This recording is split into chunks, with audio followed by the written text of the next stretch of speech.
Tervisekeskus Corrigo on Ida-Virumaa suurim erameditsiiniettevõte. Me pakume teenuseid kogu inimese elukaare ulatuses, ehk siis sotsiaal- ja tervishoiuteenuseid.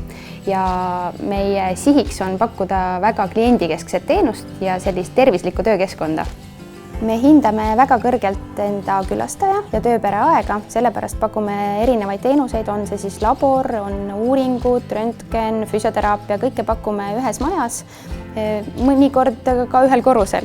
Meie esmatasandi tervisekeskus on loodud meie heade partnerite toel ja lisaks tavapärasele tervishoiuteenusele, mis on selline klassikaline perearsti vastuvõtt, toetame me inimest nõnda, et ta ise oskab enda tervise eest või enda lähedaste eest hoolt kanda. Meie jaoks on väga tähtis väärtustada kohta, kus me toimetame, siinseid külastajaid, siinseid spetsialiste.